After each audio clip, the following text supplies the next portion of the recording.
Kung may problema ka at kailangan mo ng kausap, willing ako makinig. Tawagan mo lang ako. Pag regular problem, 2.5.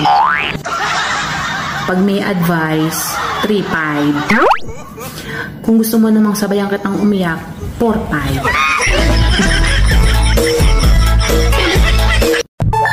Real talk lang sa mga kababaihan dyan. Bakit sinasabi niyong ang mga lalaki ay manloloko? Paano niyo nasabi? Di ba kapag nagloko ang lalaki ng babae yan, di kasali kayo sa mga manloloko?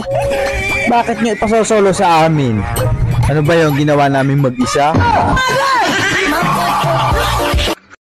Kapag ako naging kagawad, hihingi ka pa lang ng malunggay, nakahimay na agad. May kasama pang manok, papaya, at tanglad. Sa TikTok lang ako maganda. Pero sa personal, masarap ako.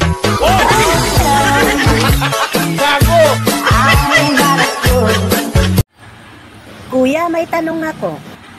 Ano yun?